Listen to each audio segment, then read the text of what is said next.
Good morning and जय हिंद बच्चों। कैसे हैं आप लोग। आप सबका स्वागत करती हूं मैं शशि द्विवेदी आपके अपने चैनल जिसका नाम है शशि की पाठशाला। और आज हम लोग सुनेंगे महाभारत के एक महान नायक, बहुत ही वीर, साहसी, पराक्रमी वीर अभिमन्यु के बारे में। वीर अभिमन्यु अर्जुन एवं सुभद्रा के पुत्र थे। तो उनके जीवन की एक घटना को हम यहाँ पर, जो उनकी वीरता को बताती है, उसको सुनेंगे। तो चलिए सुनते हैं वीर अभिमन्यु के बारे में। महाभारत का युद्ध चल रहा था। महाभारत युधिष्ठिर के लिए यह दुविधा से भरा समय था जिसमें वह कोई निर्णय नहीं ले पा रहे थे। कौरवों के सेनापति गुरु द्रोणाचार्य ने अपने युद्ध कौशल से चक्रव्यूह की रचना की थी जिसे तोड़ने की सामर्थ्य केवल अर्जुन में ही थी। ऐसे समय में अभिमन्यु महाराज युधिष्ठिर के सामने पहुँचे और चरण स्पर्श कर पूछा, आप इस तरह सोच में क्यों डूबे हैं तातश्री? युद्ध के क्या समाचार हैं? समाचार अच्छे नहीं हैं पुत्र, लेकिन तुम क्यों चिंता करते हो? हम लोग तो हैं ही, युधिष्ठिर ने कहा। मुझे भी बताइए ना, अभिमन्यु ने आग्रह किया। युधिष्ठिर बोले, अभी तक हम कौरव सेना पर लगातार विजय प्राप्त कर रहे थे, यह तो तुम जानते ही हो। लेकिन तुम्हारे पिताश्री अर्जुन कौरव वीर संसप्तक से युद्ध करते करते बहुत दूर निकल गए हैं। ऐसे समय में हमें पराजित करने के लिए दुर्योधन ने गुरु द्रोणाचार्य से चक्रव्यूह की रचना करवाई है जिसे भेदना केवल अर्जुन को ही आता है। तो इसमें चिंता की क्या बात है? अभिमन्यु ने पूछा। युधिष्ठिर ने चिंतित होते हुए कहा, तुम नहीं जानते पुत्र कि चक्रव्यूह तोड़ना कितना कठिन है। व्यूह में 7 द्वार होते हैं और हर द्वार को तोड़ने की एक विशेष विधि होती है। हम में से तुम्हारे पिताश्री के अलावा और कोई भी चक्रव्यूह को भेदना नहीं जानता है। यदि हम कल चक्रव्यूह को भेदने में असफल रहे तो हमारी हार हो जाएगी। आप क्यों चिंता करते हैं तातश्री? मुझे युद्ध में जाने की आज्ञा दें, मैं चक्रव्यूह को तोड़ दूंगा। अभिमन्यु ने दृढ़ता के साथ उत्तर दिया। युधिष्ठिर के लिए यह उत्तर अप्रत्याशित था। उन्होंने आश्चर्य से पूछा, तुमने चक्रव्यूह भेदने की विद्या कब सीखी बेटा?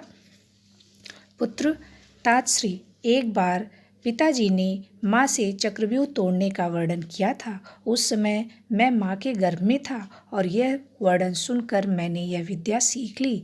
लेकिन जब अंतिम द्वार तोड़ने का वर्णन आया तभी माँ को नींद आ गई और पिताजी ने वर्णन करना बंद कर दिया, जिससे मैं चक्रव्यूह का अंतिम द्वार भेदने की विधि नहीं सीख सका। अभिमन्यु ने उत्तर दिया।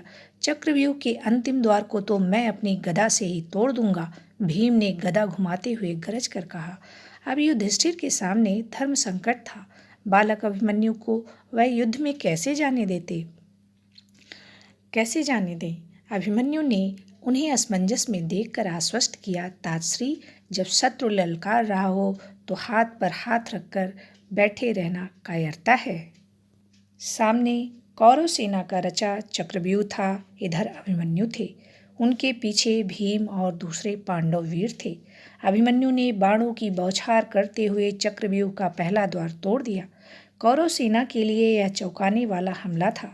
भीम ने द्रोणाचार्य के रथ को उठाकर घोड़ों समेत आकाश में फेंक दिया। चक्रव्यूह के सामने अगले द्वार पर जयद्रथ था। जयद्रथ को लगा कि ये एक बालक उसके सामने युद्ध में कितनी देर टिक पाएगा, लेकिन थोड़ी ही देर में जयद्रथ को लगने लगा कि इस वीर बालक को रोकना उतना आसान भी नहीं है जितना वह समझ रहा है। जयद्रथ को आखिरकार मुंह की खानी पड़ी। अभिमन्यु ने दूसरा द्वार भी तोड़ दिया और अगले द्वार की ओर बढ़ गए, लेकिन जयद्रथ ने भीम और अन्य पांडव वीरों को आगे बढ़ने से रोक लिया। अभिमन्यु अब अकेले पड़ गए, लेकिन उन्होंने हिम्मत नहीं हारी। कौरव सेना के हाथी, घोड़े, पैदल सैनिक अभिमन्यु के बाड़ों के आगे गिरने लगे। अभिमन्यु के पराक्रम ने कौरव सेना के पैर उखाड़ दिए। कौरवों को विश्वास ही नहीं हो रहा था कि एक बालक उनकी इतनी विशाल सेना पर भारी पड़ जाएगा। कौरव सेना में हाहाकार मच गया। दुर्योधन ने देखा कि चक्रव्यूह का अंतिम द्वार भी टूटने वाला है। पराजय को निकट देखकर दुर्योधन ने अनीति का सहारा लिया। दुर्योधन के कहने पर कौरव सेना के 7 महारथियों ने अभिमन्यु को चारों ओर से घेर लिया। वीर अभिमन्यु इस मुश्किल समय में भी हौसला नहीं हारे। उनका सारथी कौरव सेना का शिकार हो गया। अभिमन्यु का धनुष भी काट दिया गया, लेकिन अभिमन्यु रथ के पहिए को हथियार बनाकर सबसे मोर्चा लेते रहे। उन्होंने कौरव सेना से जूझते हुए सेनापति द्रोणाचार्य की ओर मुड़कर कहा, गुरुवर, आपके होते हुए यह कैसी अनीति है? यह युद्ध का नियम नहीं है जिसमें निहत्थे पर वार होता है। द्रोणाचार्य दुर्योधन के अधीन थे। उनके पास अभिमन्यु के प्रश्न का कोई उत्तर न था। अचानक दुशासन के पुत्र ने पीछे से अभिमन्यु के सिर पर गदा से वार किया। अभिमन्यु वीर गति को प्राप्त हुए, लेकिन जीते जी उन्होंने हार नहीं मानी। उनकी वीरता की कहानी सदैव अमर रहेगी। बच्चों, कैसी लगी कहानी? यह मात्र एक कहानी नहीं, अभिमन्यु के जीवन की एक सच्ची घटना है। वह वीर गति को प्राप्त हुए। महाभारत एक सबसे बड़ा युद्ध हुआ जो अपनों के बीच में ही लड़ा गया और भाइयों भाइयों में लड़ा गया। यह सबसे बड़ा युद्ध था और महाभारत एक महाकाव्य है जिससे ये लिया गया है। बच्चों, अभिमन्यु जो है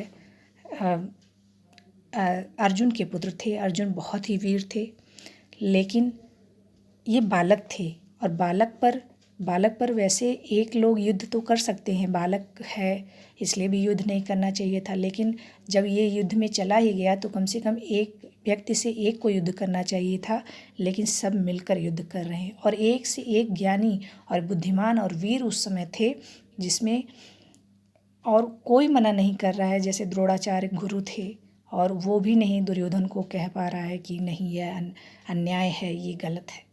तो जब भी कोई भी चुप रहेगा, गलत का साथ देगा और सही के लिए वो लड़ेगा नहीं, खड़ा नहीं होगा, तो इस तरह के युद्ध होंगे। हमेशा गलत के लिए गलत का साथ नहीं देना चाहिए, हमेशा सही का साथ देना चाहिए। और जो गलत है, चाहे वो अपना है चाहे कोई भी है, उसके खिलाफ जाना चाहिए। और ये सच जब नहीं कोई इतनी हिम्मत कर पाता है, सच के साथ रहने की हिम्मत नहीं कर पाता है, तो वो उसका वही हाल होता है जो भीष्म का हुआ, द्रोणाचार्य का हुआ, अन्य बहुत से वीर जो महाभारत में युद्ध में दुर्योधन की तरफ से थे, गलत की तरफ से थे, उनकी मृत्यु हुई, उनको मारा गया। तो बच्चों, चलिए इससे संबंधित हम कुछ पाठ के प्रश्न कर लेते हैं। पांडवों और कौरवों का युद्ध किस नाम से प्रसिद्ध है? युधिष्ठिर क्यों चिंतित थे?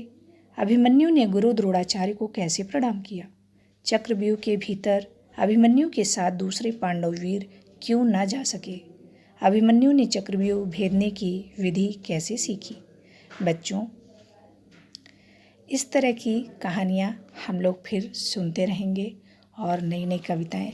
लेकिन आप लोग जो पौराणिक कथाएं हैं इनसे हमें प्रेरणा मिलती है, जिनसे हमें साहस मिलता है और हम जान पाते हैं कि हमारे पूर्वज कैसे थे, उनके विचार कैसे थे, तो हमें महाभारत की कहानियाँ, रामायण की कहानियाँ पढ़ते रहना चाहिए, अपनी नैतिकता का विकास करते रहना चाहिए। तो बच्चों, फिर मिलेंगे हम लोग किसी नई कहानी या कविता के साथ। बाय बाय बच्चों, थैंक यू।